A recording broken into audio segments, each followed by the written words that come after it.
بسم الله الرحمن الرحيم قل يا أيها الكافرون لا أعبد ما تعبدون ولا أنتم عابدون ما أعبد ولا أنا عابد ما عبدتم ولا أنتم عابدون ما أعبد لکم دینکم ولی دین۔ صدق اللہ العظیم۔ پہلی آیت کا آخری لفظ الکافرون، اسی سے سورت کا نام سورۃ الکافرون ہے، اور بالاتفاق یہ سورت مکی ہے۔ اس سورت کا نزول اس وقت ہوا کہ جب آپ کی دعوت اسلامی کی ناگواری مشرکین کو تھی، مگر ابھی ان کو اس بات کا امکان تھا کہ شاید نبی کریم صلی اللہ علیہ وسلم سے کچھ کمپرومائزیشن ہو جائے، کچھ صلح مصالحت کی، کچھ بیچ کی راہ نکل جائے، تو یہ امکان ابھی تک ان کے ذہنوں میں تھا، اس کے لیے جد و جہد کرتے رہتے تھے۔ چنانچہ ایک وفد نبی کریم صلی اللہ علیہ وسلم سے ملا، جس میں ولید ابن مغیرہ اور امیہ ابن خلف اور عاص ابن وائل اور وغیرہ وغیرہ، اس طرح 4-5 افراد جو قریش مکہ کے سرداروں میں تھے، وہ ملے اور آ کر نبی کریم صلی اللہ علیہ وسلم سے انہوں نے کہا کہ ہماری ایک تجویز ہے، اور تجویز یہ ہے کہ آپ 1 سال ہمارے طریقے کی عبادت کریں اور 1 سال ہم آپ کے طریقے کے مطابق عبادت کریں۔ اب آپ ہمارے طریقے پر جب چلیں گے، اگر آپ اس میں خیر سمجھتے ہیں، کوئی بھلی بات دیکھتے ہیں، آپ اس کو اختیار کر لیں، اور ہم 1 سال آپ کے راستے پر چلیں، آپ کے طریقے کے مطابق عبادت کریں، اگر ہمیں اس میں اچھی بات معلوم ہوئی ہم اس کو اختیار کر لیں گے۔ یہ کمپرومائزیشن والی صورت نبی کریم صلی اللہ علیہ وسلم کے سامنے قریش مکہ نے رکھی۔ آپ نے فرمایا ابھی میں اس کا کوئی جواب نہیں دے سکتا، تو آپ خاموش ہو گئے۔ اتنی بات، اس پر یہ صورت اتری اور قطعی طور پر صاف کہہ دیا گیا کسی طرح کی مصالحت اس معاملے کے اندر نہیں ہو سکتی، ان کا راستہ ان کے ساتھ، آپ کا راستہ آپ کے ساتھ۔ آپ کہہ دیجئے اے کافروں، میں عبادت نہیں کرتا اس طریقے کی، میں لفظ کو بدل رہا ہوں، یہاں آپ نے اگر اردو میں کہ ترجمہ دیکھیں گے تو وہاں ترجمہ ہوگا کہ میں نہیں عبادت کرتا اس کی جس کی تم کرتے ہو، وہاں لفظ یہ ملے گا، اور میں ترجمہ میں بدل رہا ہوں کہ میں عبادت نہیں کرتا اس طریقے کی جس کی کہ تم کرتے ہو۔ یہ میں نے لفظ اس لیے بدلا ہے کہ یہاں ایک مفسرین ایک سوال کرتے ہیں اور پھر اس کے جواب مختلف دیتے ہیں، میں نے ان سب کو سامنے رکھ کر کے ترجمے میں اس کی رعایت کر لی۔ سوال یہ پیدا ہوتا ہے کہ اگر ہم ترجمہ یہ کرتے ہیں کہ میں عبادت نہیں کرتا اس کی جس کی تم کرتے ہو، تو یہاں تو کوئی مسئلہ نہیں، مطلب یہ کہ میں بتوں کی عبادت نہیں کرتا، لیکن آگے جو آ رہا ہے وَلَا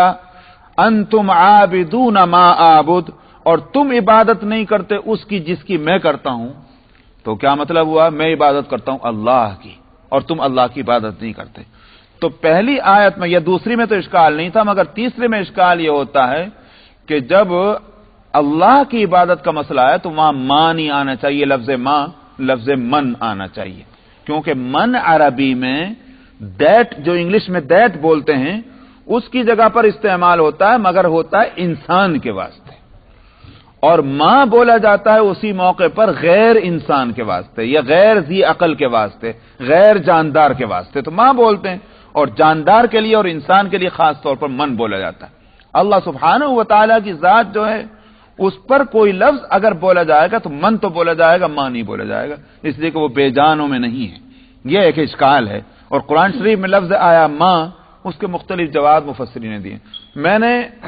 جو بہترین جواب ہے اس کی رعایت کرتے ہوئے میں نے کہا لا اعبد ما تعبدون، میں اس طریقے کی عبادت نہیں کرتا جس طریقے کی تم کرتے ہو۔ اس کی وضاحت یہ ہے مشرکین دنیا بھر کے اللہ کے منکر نہیں تھے، وہ بھی جانتے تھے کہ اللہ ہیں اور اللہ معبود بھی ہیں، اس کو تسلیم کرتے تھے، مگر وہ اللہ کے ساتھ اس کی صفات میں اوروں کو شریک کر کے ان کو بھی معبودیت میں شریک کرتے تھے۔ سمجھ میں آیا؟ تو خالصتاً اللہ کی عبادت کا جو طریقہ نبی کریم صلی اللہ علیہ وسلم جس کی دعوت دے رہے ہیں، مشرکین اس کے مخالف تھے، اللہ کے معبود ہونے کے مخالف نہیں تھے۔ اس کا مطلب یہ ہے کہ اللہ کی وہ صفات کہ جس میں کسی کی شرکت نہ ہو، تنہا وہی معبود ہو اور کوئی نہ ہو، یہ تھی دعوت نبی کریم صلی اللہ علیہ وسلم۔ اور آپ کی عبادت بھی اسی بات کو ظاہر کرتی تھی کہ صرف اللہ معبود ہیں، اور مشرکین کی عبادت کیا ظاہر کرتی تھی؟ بت بھی اس میں شریک ہے۔ اس لیے میں نے ترجمے میں اس کی رعایت کی کہ میں عبادت نہیں کرتا اس طریقے کی جس کی تم عبادت کرتے ہو۔ وَلَا أَنْتُمْ عَابِدُونَ مَا أَعْبُدُ، اور نہ تم عبادت کرتے ہو اس طریقے کی جس طریقے کی میں عبادت کرتا ہوں، یعنی میری عبادت وہ مبنی ہے توحید کے عقیدے پر، اور تمہاری عبادت مظہر ہے شرک کے عقیدے کو۔ وَلَا أَنَا عَابِدٌ مَا عَبَدتُّمْ، نہ صرف یہ کہ اب تک ایسا معاملہ، آئندہ بھی تم کان کھول کے سن لو، وَلَا أَنَا عَابِدٌ مَا عَبَدتُّمْ، اور نہ میں عبادت کرنے والا ہوں آگے چل کر کے اس طریقے کی جس کی تم عبادت کرتے آئے ہو، اور وَلَا أَنْتُمْ عَابِدُونَ مَا أَعْبُدُ، اور نہ تم عبادت کرنے والے ہو آگے بھی اس طریقے کی جس کی میں عبادت کرتا ہوں۔ یہ مطلب یہ ہے کہ تمہارا راستہ، جب تک تم اس راستے پر ہو، میری عبادت اور تمہاری عبادت دونوں کی مختلف رہے گی۔ جب عبادتوں کو طریقہ مختلف ہے، کمپرومائزیشن کی کوئی صورت نہیں ہے اب اور نہ آئندہ۔ اس کا یہ معنی نہیں ہے کہ آئندہ کے واسطے ان مشرکین کے لیے کہہ دیا گیا کہ اب یہ کبھی مسلمان نہیں ہوں گے، یہ مراد اس آیت سے نہیں ہے، بلکہ مراد یہ ہے کہ جب تم طریقہ چھوڑ دو گے، راستہ چھوڑ دو گے، میرے راستے پر آ جاؤ گے تو وہ میری عبادت ہوگی، لیکن اس راستے پر رہتے ہوئے میری عبادت اور تمہاری عبادت یکساں ہو جائے، اس کا سوال پیدا نہیں ہوتا۔ لکم دینکم ولی دین، تمہارے لیے تمہارا دین اور میرے لیے میرا دین۔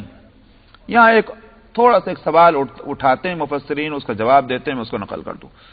اور سوال یہ ہے کہ کیا مشرکین سے، کافروں سے کسی طرح کی کوئی مصالحت نہیں ہو سکتی؟ جبکہ نبی کریم صلی اللہ علیہ وسلم نے مدینہ منورہ میں ہجرت فرما کر آپ نے یہودیوں سے مصالحت تو کی ہے، معاہدے تو کیے ہیں، پیکٹ تو کیے ہیں، تو سنت سے تو یہ بات ثابت ہے کہ غیر مسلموں سے کچھ معاہدات اور پیکٹ ہو سکتی اور کچھ صلح ہو سکتی، لیکن کیا قرآن شریف کی یہ آیت اور یہ سورت ہم کو یہ بتلاتی ہے کہ کسی طرح کی بھی مصالحت نہیں ہو سکتی؟ مفسرین اس کا جواب بالکل واضح اور بہت ٹھیک جواب ہے، وہ یہ ہے کہ یہاں جس چیز کا تذکرہ ہے وہ ہے عبادت کا، معاملات کا نہیں۔ معاملات میں اگر مصلحت یہ ہو کہ کچھ پیکٹ کر لیے جائیں، کچھ صلح کر لیے جائے، اس سے قرآن روک نہیں رہا۔ قرآن جس چیز سے روک رہا ہے وہ ہے عبادت کا معاملہ ہے، وہ ہے عقیدہ کا معاملہ، اس میں کوئی کمپرومائزیشن نہیں۔